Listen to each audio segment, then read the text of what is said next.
Welcome to the Generation Lyme podcast. This is the second episode of our podcast. My name is Jesse Ruben. I'm on the board of Generation Lyme, and I am joined by Haley, who is also a board member. Today, we are going to be doing a deep dive into Haley's health journey. We're doing the entire board. Haley drew the short straw, so she's going first. We're going to be talking about her life before Lyme, whatever tiny version of her life there was before Lyme. We're going to be talking about her whole diagnosis, before that, afterwards, treatment. Before we get started, I just want to say the fact that Haley is still here and a functioning human being is a total miracle, and I had no idea, and I'm excited to dive into it with her. Before we start that, Haley, how are you doing?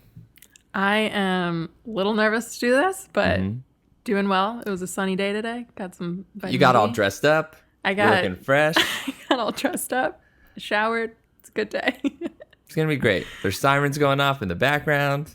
It's phenomenal. Manhattan, you know. It's Manhattan. I'm excited to do this. We did a little bit of a rundown yesterday, and I learned a lot of things about you, and they all just impressed me. So I am excited to learn more because I think you're amazing. Basically, at the end of this, anyone who's watching or listening to this, you will just know that Haley is amazing. Thank you. So let's start with the very beginning, pre-Lyme. Talk to me about your life before any of this happened. Yeah, so I was bit by a tick when I was 18 months old. So talk to me about your memories before 18 months old. not many memories there. Okay. Don't even remember getting bit at 18 months old. So did you have a bullseye rash at 18 months? I did not. It was in my baby book. My mom and dad didn't even remember either. It was in my baby book that I got bit and I had a week of doxycycline treatment. At 18 months old? Yep. That's crazy. So take me past that. Now you're a kid growing up. What is your life like when you're elementary school, before elementary school, all that stuff? Yeah, I don't really remember before elementary school. If anyone does, I commend them. But in elementary school, I started getting like weird skin rashes and a lot of like ear infections and just weird stuff. That was kind of blamed on scented lotions and stuff. And I remember vividly telling my mom, I would come home like crying, saying, I hate my skin. I hate the skin I'm in. I wish I could cut my skin off. Like it was horrendous. It was all the time. How old were you? This was probably between like 5 and 10. And then maybe earlier. And they just thought you were like being bratty or just being difficult or what? Well, I mean, the skin rashes were visible, so they didn't think I was making that up, but they blamed it on all, like, the scented, like, the Bed Bath & Beyond, whatever. So you were, like, very organic, lotioned household, I would imagine. No, I wasn't. The opposite. Yeah. Well, we didn't really know about all that, so we were kind of organic, but no, it was all, like, fancy scented lotions that kids liked, and so they blamed it on that. So I was the only kid using like sensitive skin, unscented Lubriderm, and you know. Oh yeah. Okay. It's great. Yeah, and then around 8 years old, I started getting debilitating knee pains, and then that went into debilitating back pain at around 10 and 12 years old, and that got blamed on hormones, 2, stress, because everyone's stressed out at 8 years old. Like literally doctors were saying your 8-year-old daughter is too stressed out and now her back and knees are hurting because of it? Yeah. And granted, I had no anxiety before I got super sick with Lyme. Like zero. Nothing fazed me. And yeah, so I was a downhill ski racer. And I grew up in Western New York, where the ski slopes are basically an ice rink tilted up. So you're just skiing on ice 5 to 7 days a week, probably destroying your body. So that kind of got blamed on that.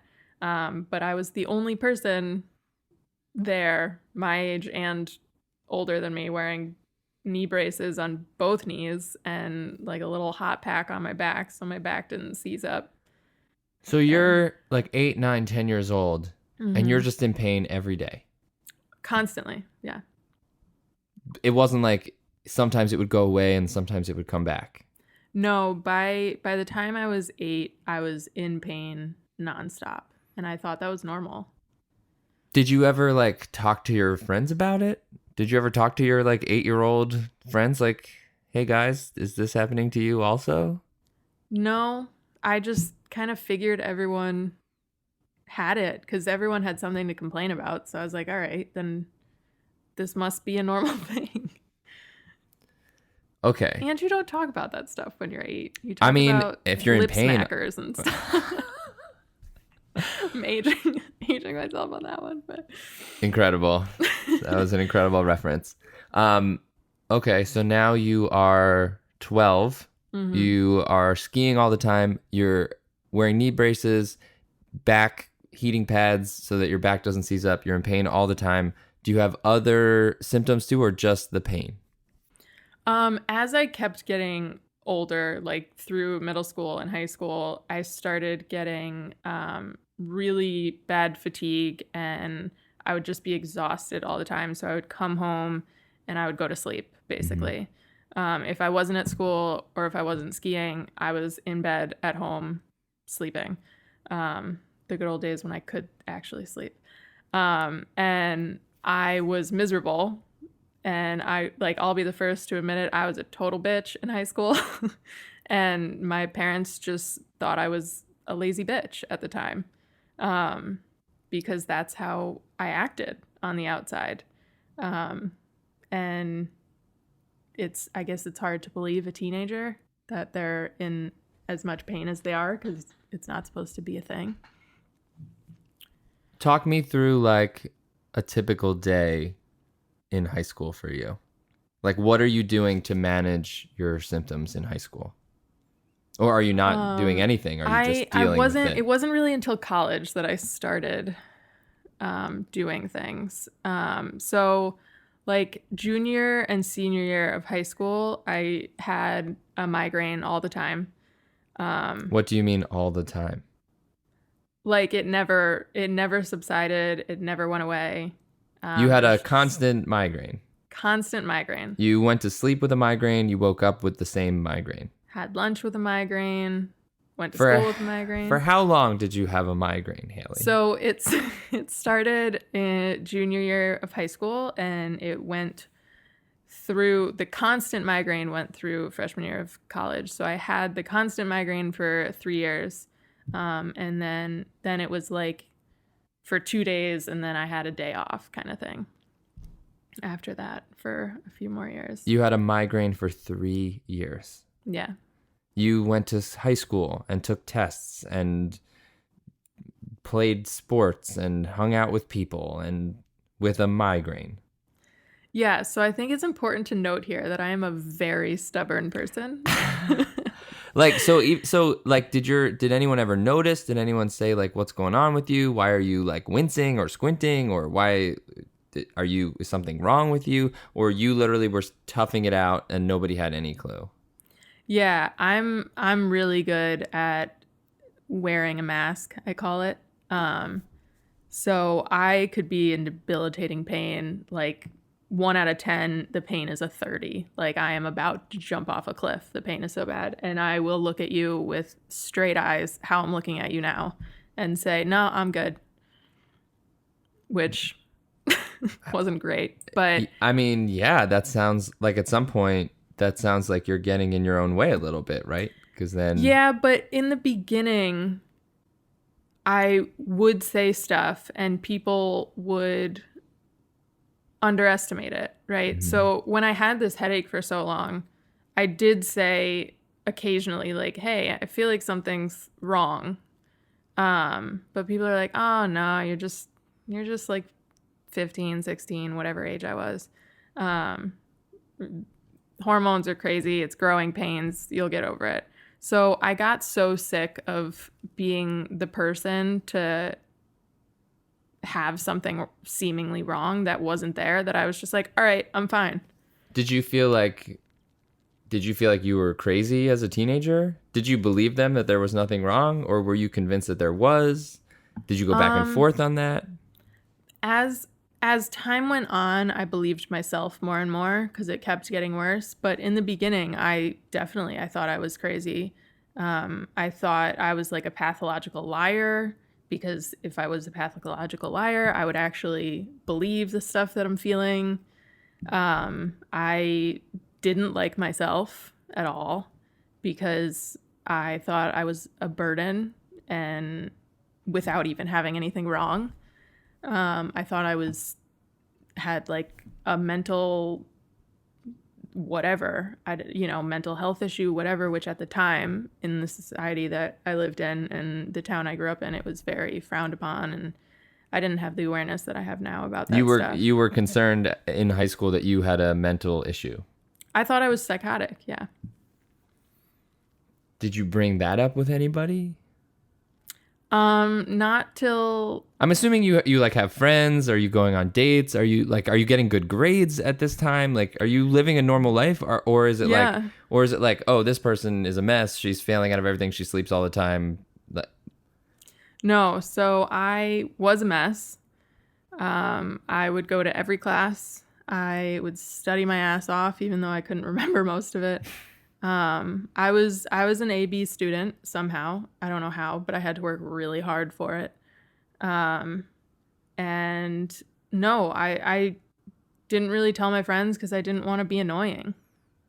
At that age, it's very like cutthroat with that stuff. So I just kind of swallowed it. And then when I got to college, it got a little more intense because I started taking, 12 a leave at a time instead of like the recommended 2, I think it is. Okay, so let's just was this a thing where like you started taking 2, it didn't do anything, you started taking 3, that didn't do anything, and you worked your way up to 12 and you found that 12 a leave? Because I remember doing things that looking back were insane, but at the time it was like, well, this is the thing that's helping, so I'm just gonna do it. So how often? So now you're in college. Yeah. For how long did you take 12 a leave? You took 12 a leave multiple times a day. Yes. For how long? The good part of a year. And you still have a functioning liver currently. I have no idea how. Something was looking down on me on that one. But I did start telling people, towards the end of my senior year of high school, the pain got pretty unbearable, and the fatigue got bad. So that's when I started telling people something is wrong. But this was college now. Yeah, but that went into college, and no one was believing me. So okay, wait. So you finish high school. Yeah. You are in pain all the time. Yeah. You're tired all the time. Yeah. Are you still getting the rashes or no? No. So you're not getting the rashes. Is there anything else happening besides the pain and fatigue when you're in high school? Nope. That's it. I mean, well, it's hard to say what's from Lyme. Like I was ADD as a kid. I did have some mood things.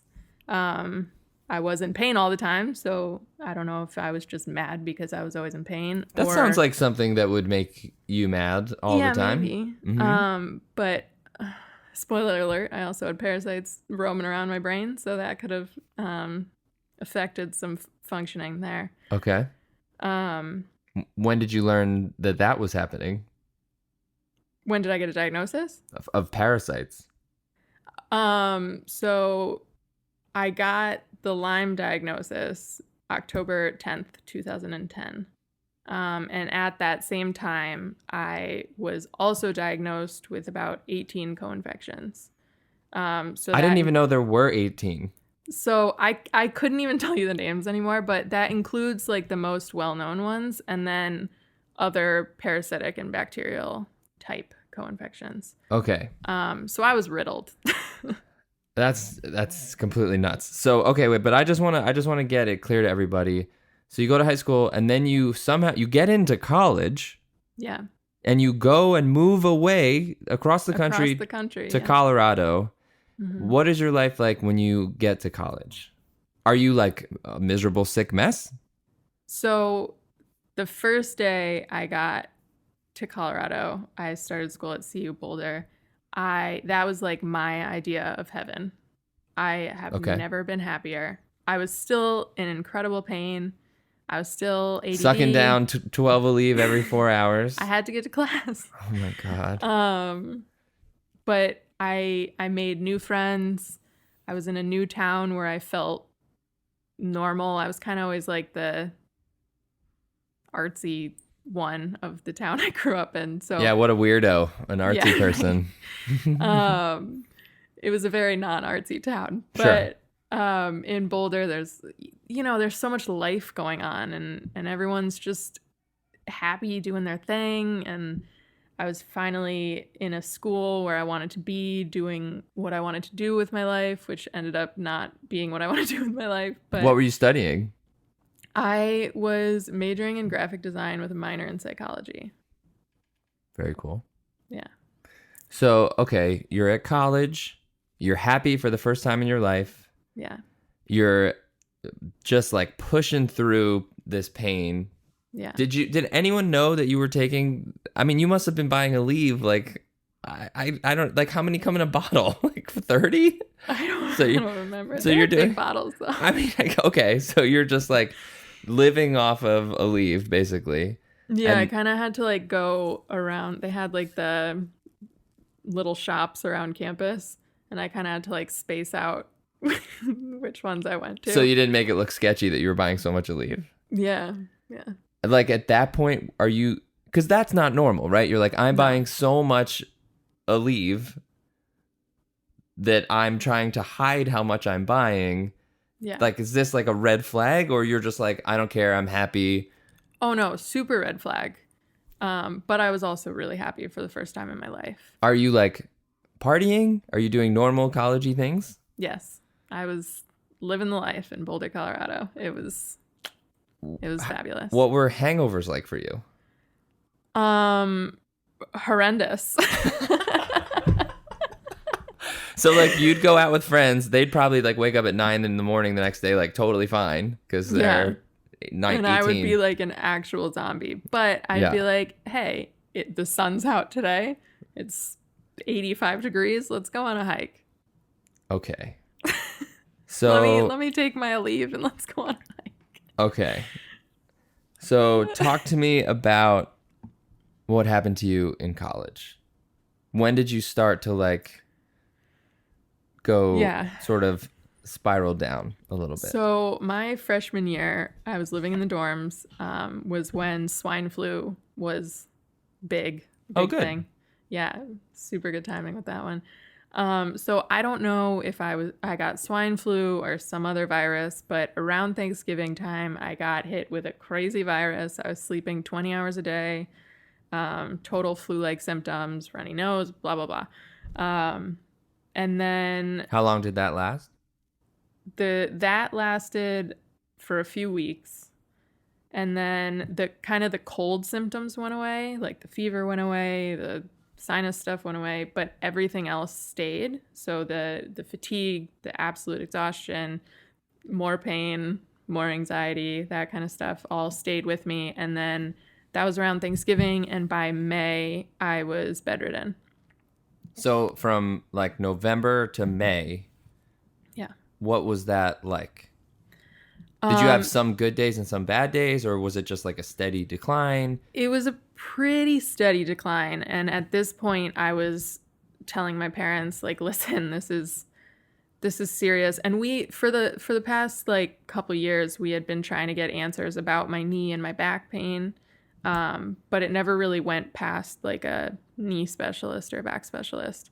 So at this point, I was kind of like begging someone to believe me. And they kind of just said like, oh, you're in college, you're just drinking too much or whatever. And I was like, no, really, like I'm in danger. And at this point, obviously I wasn't going out anymore. I was just trying to survive and get to class. You were still going to class though. I was. Oh my God. Yes. Oh my God, Haley. Here comes that stubbornness. So you're going to class and then what, collapsing when you get home? Yeah, so I would take the leave, and it wouldn't leave me painless, but it would take the edge off enough that I could walk to class. And then the class would be, a couple hours, college class. And then I would come back to my room and sleep the rest of the day. Did you ever think about getting it's college in Colorado, right? You could probably get drugs. Are you like, should I get some crazy stuff to take the pain away? Weed was a very big thing. Okay. Was it helpful? It honestly, to this day, that has been the only thing to help the pain that I have. The pain's a lot less now, but yeah. But I'm not a person who can function after they smoke, so I couldn't smoke and then go to class. Right. Because it just doesn't work for me. Sure. I melt into the couch kind of person. It's not a thing. But I went home around Christmas time, home being Western New York. And my massage therapist, who I'd been seeing since I was 12 years old, who if I didn't go to, I like once or twice a month, I literally couldn't walk. She was a deep Hold on tissue. a second. How old were you when you first started seeing a massage therapist? 12. 12. And you went to her every month? At least once. Yeah. At least once a month, starting at 12? Yes. And that wasn't a red flag for anybody? That a normal 12-year-old was going to a massage therapist? I don't want to make you mad, because I'm sure that you have thought this a billion times, because looking back on it, I'm sure it seems so obvious, right? Looking back, it's very obvious. And I will say too, I know for a fact my parents will never get over that guilt of not taking it more seriously. Have you talked to them about it recently? We've talked about it in the past couple years. It is a hard subject for us to talk about.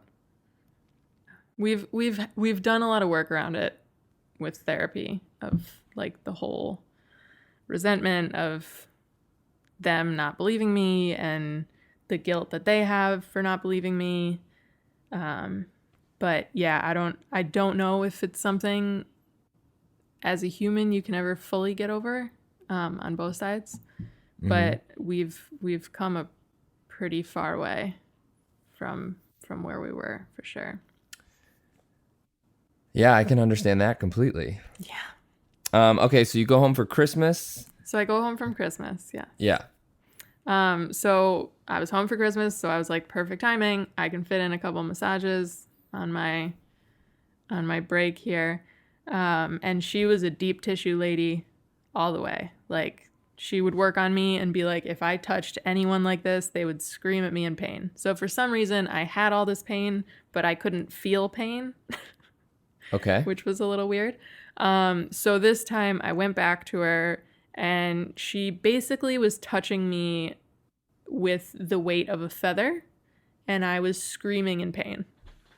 Okay. So my parents went to her as well, so we had known her for long time at this point. She's basically part of the family. So she called my parents and said, hey, I know she's been saying stuff. I know, whatever, but you got to believe this kid. Something is seriously wrong. You didn't ask her to do that? I didn't even know she was going to do it. No. And my mom told me later. And I guess she told them, you need to get this kid to a doctor immediately. I've never seen anything like this in my life. And she'd been working with me for 6 to 8 years at the time. So she knows my body back and front. And that was the ticket that my parents needed to be like, okay, there's a lot more going on than just knee pain and back pain here. So then was it a switch flipped and they got on board completely? Yeah. Yeah. So, did you stay home or did you go back to school? I went back to school. Oh my God, Haley. I should not have gone back to school, but I did. Right. And I somehow made it to classes by taking the leave and getting to class, coming home and sleeping until the summer.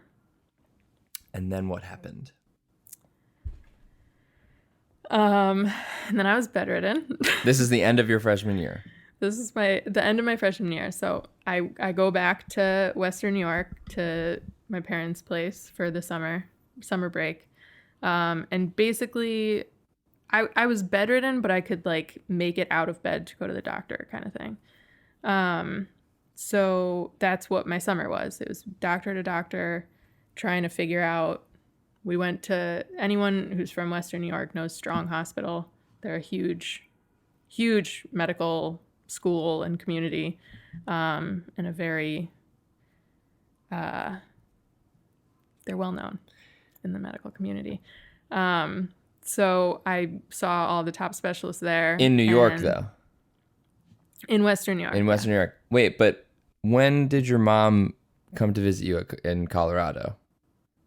This was my sophomore year. That was your sophomore year. Okay, so we haven't gotten there yet. I did not want to miss this. Okay, so now you're going to all these doctors your freshman year.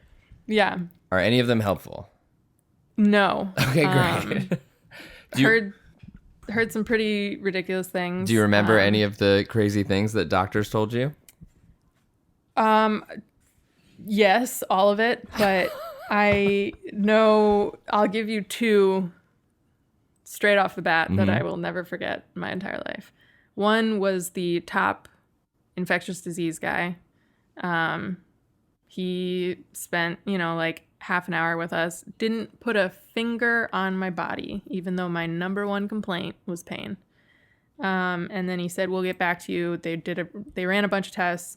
And my mom called after a couple weeks of not hearing from them.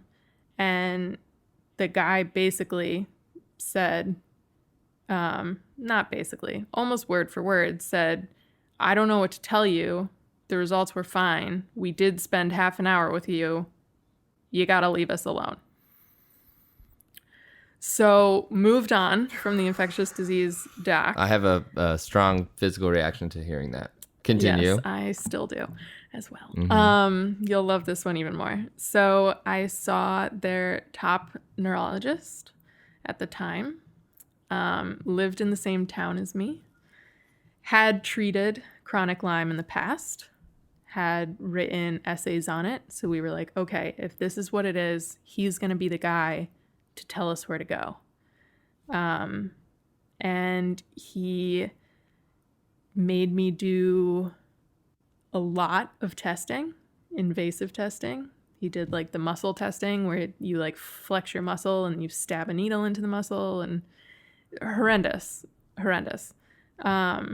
The one test he refused to give me was a SPECT scan, which was the only test that I eventually got that came back severe.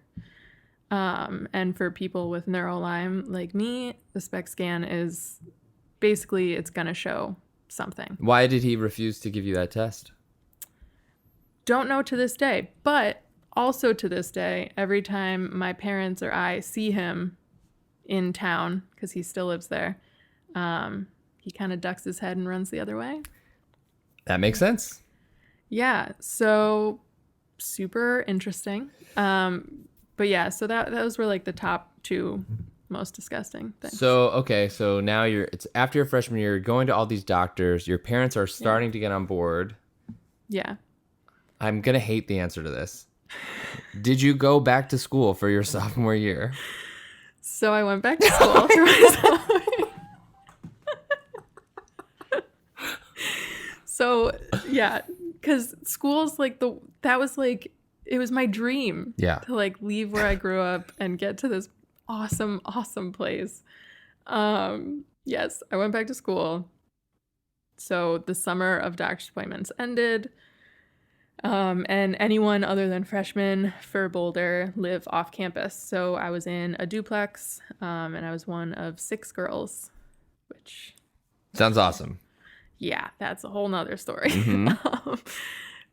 Yeah. So, and at some point in there, I don't even remember when, because I think I just dissociated it at this point, but I went to the Cleveland Clinic as well for a week and did all sorts of testing there. And they said, we don't know what it is, but it's definitely not Lyme. And we were like, okay, Cool. so what to do now? And they were like, we don't know.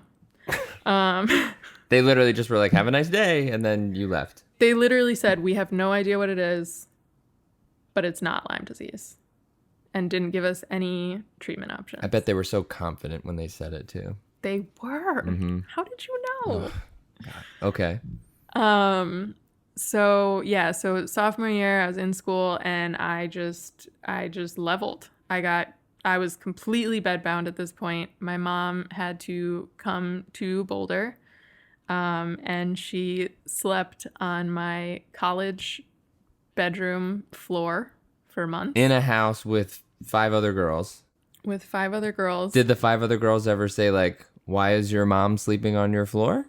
So they knew something was wrong with me. I'm not really friends with any of these girls anymore. Okay. I'm not really friends with anyone pre-Lyme diagnosis anymore. But they would see me. I had a mini fridge in my room because people steal food in college. So I like ate organic eggs and stuff. So had to keep those safe, sure. you know. So I had this robe that I would wear with pockets in it. And my bedroom was upstairs and the kitchen was downstairs, obviously. So every time I had to make breakfast, I would put 1 egg in each pocket. Oh my God. And I would have to hold the railing with one hand and the wall with the other and like get down the stairs that way. And they saw this. So they knew I wasn't okay for sure. And they were great about having a adult stay in a college household their sophomore year of school. But they also did make her do all my chores still, which was a little weird. And like the angel she is, she did that. Yeah, so she stayed on my floor. Finally, we got her an air mattress, which was good. And she didn't, I'll mention, she didn't leave my side because at this point, we didn't know if I was going to die at any moment. Was that something you were worried about? I was petrified. I would force myself to stay awake because every time I closed my eyes, I thought it was going to be the last time. So I would be like pinching myself. I would be smacking myself. Like it sounds very violent, but I would do anything to stay up constantly because I would like closing my eyes was the scariest thought because I didn't think I would open them ever again.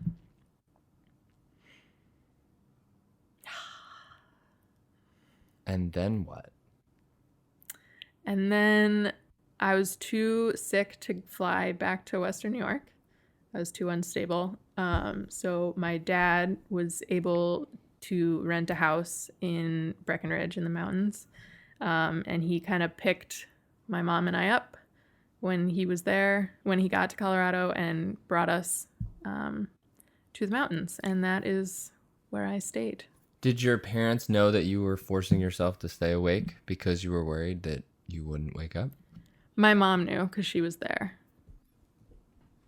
That must have been very difficult for her. Yeah, and she had to deal with the possibility of that for a long time, probably a year and a half. Wow. So now you're in a house in the mountains in Breckenridge with both your parents? Yeah. And how long were you at that house? I was at that house. I don't know exactly how long because I was very out of it at this point. But I was at that house probably 6 to 8 months, I want to say. And then I was stable enough to fly back to New York. So we came back, obviously with they had to help me a lot. But they flew me back to New York and we stayed there. So what is your life like when you come back to New York after this, all of this? Oh, I'm still very much bedridden at this point. I'm in treatment. I was still having seizures on a daily basis. When did the seizures start? Oh, right. We didn't. We go there haven't. You didn't talk about seizures. When did seizures start happening? yet. So I got diagnosed October 10th, 2010. The seizures started happening soon after that. So it was like part of the Herx reaction that I had. How did you finally get a diagnosis? We have to at least go there, and then we'll talk about the seizures. Yeah.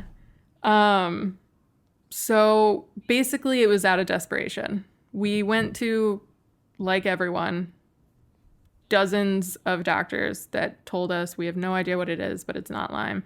And then there was one crazy Lyme doctor who said, no, this is Lyme. We have to treat her now, like right now. And by the time we gave in, it was a do or die situation. And that was literally the only option we were given. So it was basically like an F it, we got to do something. And that's when they told you had 18 co-infections? Yeah. Yeah. And I had a 50% chance of survival. They told you that? My doctor told me that, yeah.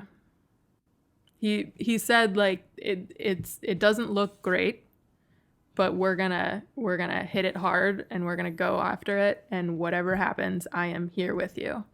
And we were like, all right, let's do it. Okay. So you're dealing with that information. You've got 18 co-infections, and then you start getting seizures. Yes. What were the seizures like? So it's not like your typical grand mal seizure, but I forget the name offhand, of course, but it is a medical seizure. Basically what happens is you lose control of your body, and your whole body clamps up into like a fetal position. And what would happen to me is like my abdominal muscles would kind of vibrate. It's a great ab workout. That's a twisted joke. I would be just completely clenched. And my body would be shaking, and I would be completely aware of what's going on and the pain I was feeling and how scared I was. But I couldn't make noise. Like I would open my mouth and nothing would come out. And they would last between 45 minutes to an hour and 15 minutes every time. That feels like a long time. It's a very long time. Yeah, it feels a lot longer than that during it. And then after it broke, usually somehow I would start crying about something, and that's what flipped it. And then it would take another half an hour for my mom to kind of unclench my hands and then my arms. Yeah. You're doing great, by the way. Thank you. So I do want to get to everything. Yeah. So I just want to fast forward a little bit. You go into remission. You go home. You're having all these seizures. You have 50% chance to live. And then within like a year and a half, you go into what you call a mini remission. Yeah, it wasn't quite remission, but it was almost there. I was able to go back to school for like a couple months. Was that were you taking antibiotics? Yes. My treatment was heavy antibiotic treatment the whole way through. But the doctors at the time, I was seeing doctors in Colorado because that's where I was living. They didn't really know how to take me off antibiotics and kind of finish up the treatment. So they took me off a little too soon. And I was able to get back to school, and here we go again. My dream life's here again. And then one day I woke up, and I'll never forget this moment either. I eat organic peanut butter, and I couldn't stir. You know how it has like the oil on the top? I couldn't stir it because like I was too weak to stir it. And I called my mom and said, I gotta come home. And I got home, and about a week later, I was 10 times worse than I ever was. So you flew home. I flew home, yep. And then, so by 10 times worse, you mean pain, fatigue? Everything. And this is when my neurological symptoms got really, really bad. this is when I couldn't, not only was I bedridden, so I couldn't walk on my own, I couldn't speak words. I would kind of open my mouth and sounds would come out, or I would talk like a baby, which was really weird. I couldn't see. It was, my eyes were like looking through heavily frosted glass, so I could see shapes and stuff, but I couldn't tell what things were. I was really sensitive to light, so I basically just sat in a dark room all the time. Really sensitive to sounds, so I couldn't, like, music with bass would throw me into a seizure, quite literally. And the pain was horrendous. So during this time, besides getting treatment, which I'm assuming you were doing, what were you doing besides sleeping? Nothing. I was staring at the ceiling, and I wasn't really sleeping anymore. Right. So I would literally just sit in this room, completely trapped in my own body, never knowing when a seizure is going to happen or a Lyme rage episode is going to happen. None of it. And just basically, quite literally, staring at the ceiling 24 hours a day, 7 days a week for 3 years. For 3 years. For people that don't know, can you describe what a Lyme rage episode, a Lyme rage episode for you was like? Yeah, so Lyme rage for me, it's pretty common when you have Bartonella, which is one of the co-infections, and which was one of my good old main co-infections. And it basically, the best way I can describe it is that you become possessed, and you start screaming. Like, I would go up to my mom, my mom would come to me and sit on the side of my bed, and I would feel it coming on. Like, I could kind of feel like an adrenaline thing, as a warning. And I would open my mouth to say, "Mom, I'm scared. Like, help me." And what would come out would be horrendous language, screaming louder than I ever thought I was capable of, and louder than I've ever been able to yell since. And my mom would always say that my eyes just went blank. And then, so she would just kind of sit there and take it. And then she would kind of see, after like an hour, same with the seizures, she would kind of see my eyes come back, and I would break down crying and then feel horrible. I always wanted to break something. I always wanted to hurt people and me, but for some reason, thank God, I was able to not do that. But I always wanted, like, it just felt so satisfying to throw a plate at my mom's head, which, like, anyone who knows my mom, she's an angel. I love her dearly. I would never dream of it. Even if I wasn't a fan of her, I wouldn't dream of it. But so it's just this, like, crazy experience that's just pure anger and cruelty. So that was 3 years of that. Yeah. And then was there a turning point? Was there a turning point for that? For the Lyme rage and stuff? Yeah. Well, also, I have written down that you had to teach yourself how to walk again. Yeah, so I guess that was kind of the turning point.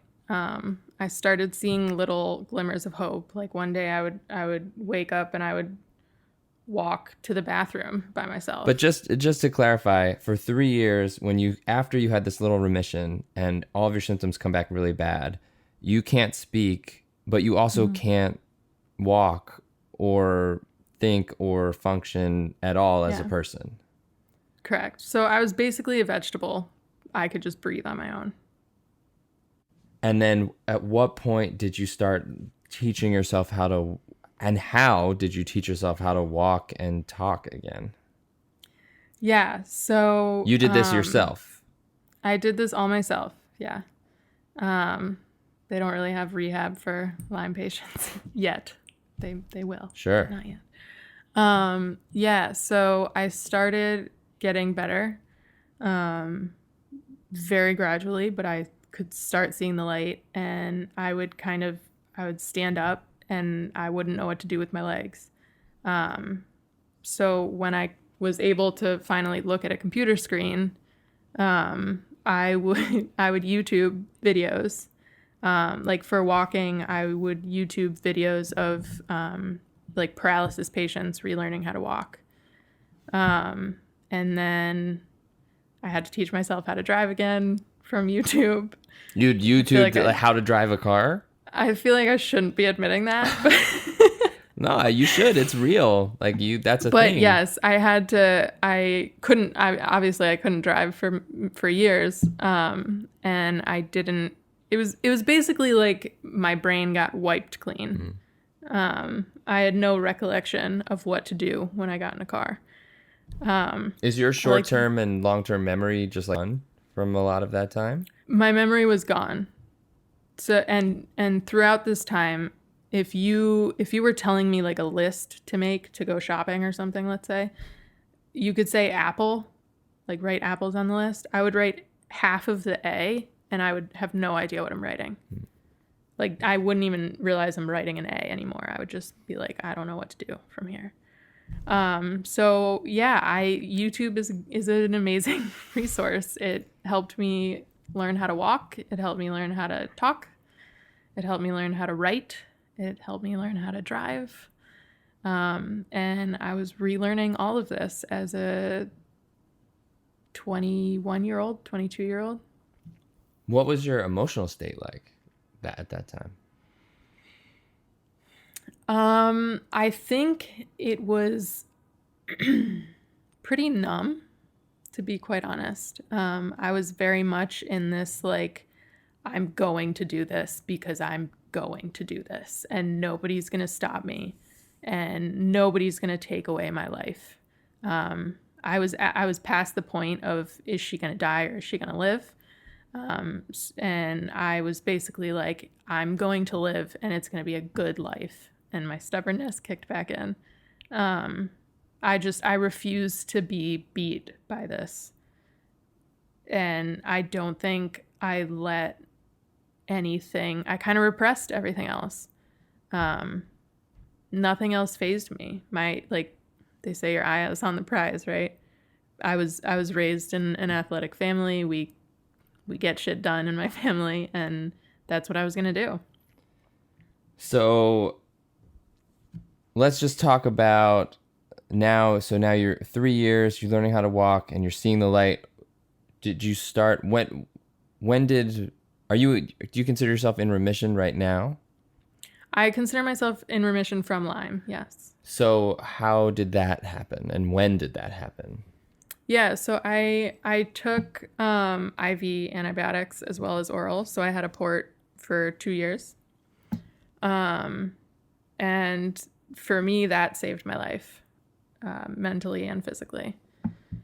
And after 2 years of that, and after this like gradual improvements, my doctor and I started working on a plan to get me off of antibiotics. And it kind of just happened. I don't want to say it like that because that makes it sound so much easier than it really was. Of course. But it took about a year from like, okay, we can start talking about this, to like the last month. Like I had a calendar of all my last antibiotic doses. And yeah, and I got my port taken out, and I got to tell you, the last bag that I did of antibiotics was the happiest and scariest day of my life. Why? Well, happiest, you can guess that. Sure. But scariest because for so many reasons, but the main one being this is all I knew. And here I was as like a 22-year-old. In a lot of ways, I was a lot older than 22. I related to my parents' friends a lot more than I related to people my age. But in a lot of other ways, I was still a 14-year-old kid. I didn't know how to balance a checkbook, which I guess nobody really does anymore. But, you know, I didn't know how to do things that you learn when you're in college or after college. You know, I didn't know how to pay bills. I didn't know how to take care of myself as an adult. And here I was, an adult. It's like I disappeared for 5 years and then I'm coming back to the world and nobody understands that I have no idea what's going on. I didn't know how to be around people. I didn't know how to interact with people. So it was petrifying. How did you learn how to interact with people? So after YouTube kind of covered the bases, I would hang out with my parents and their friends, who I also consider my friends at this point. And I would literally study them, from the very basics. From like, they would come into the house and this person would say hi and give this person a hug. And then she said that and it was funny. So that person laughed. And I did this for years. And sometimes you can still, like, if you know me really well, you can still catch me doing it at parties and stuff. But I used to just sit in a corner because I had such bad social anxiety, and literally just watch people and observe. And that's how I relearned how to be a human in society. That's amazing. Thanks. I just can't even imagine dealing with all of that. Okay. So now you're in remission and you're a person in the world. What was it like being a not as sick person anymore? Were you just like, I'm going to grab life by the balls and I'm going to travel all over the world? Were you like, I'm not leaving my house? Were you... Yeah, so a little of both. It was hard to leave the house. It took a long time for me to be able to leave the house without having Xanax in my bag at all times. Because I got panic attacks a lot at this point. Like, the seizures had kind of just subsided, but now panic attacks were a thing. So I always had Xanax on me just in case. And it was like my best friend at the time. I'm like so scared of pills. But sometimes you need them. So yeah, it was petrifying. It was hard for me to go outside because of grass and ticks. And growing up being an outdoorsy person, that was really heartbreaking. It took me 7 years to be able to walk on a sidewalk even, let alone grass. Sure. With that must have made it on. Fun to like hang out with other people when you're like... Yeah, so actually when I did hang out with people, I would have to drive myself everywhere because the thought of, like, let's say I meet a friend at a coffee place. The thought of them being like, oh yeah, let's go on a hike, and me being stuck there because I don't have my car was a debilitating fear. Mm-hmm. So I drove everywhere, and I didn't drive people. I just drove myself because I always had an escape. So we have like 5 minutes left. Oh boy. I know it goes quickly, but I want to get to everything, but I also don't want to. I mean, we could do this for 4 hours, right? We could do this for a very long time. So I haven't even touched it. I know. So and maybe we'll do a follow-up at some point, but like, what is your life like now? Where are you right now? If you could talk to yourself as a kid back then, what would you say? I know. So many things. How are you doing now?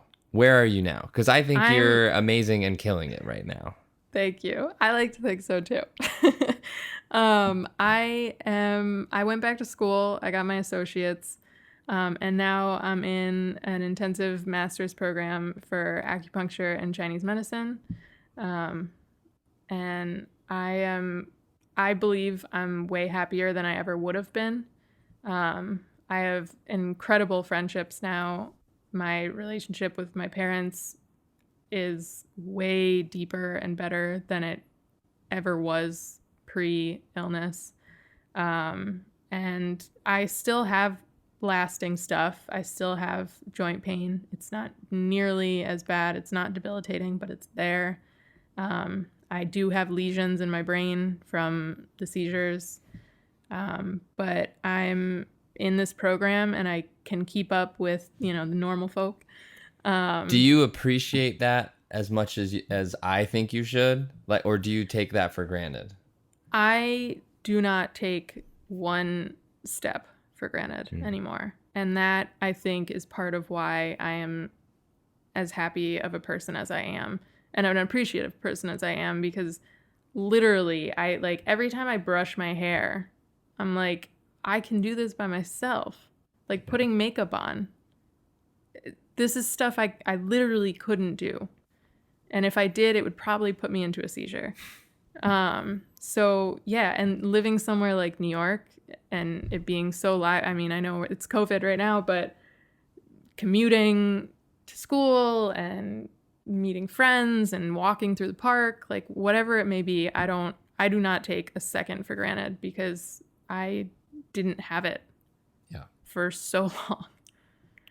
What would you say to 8-year-old Haley?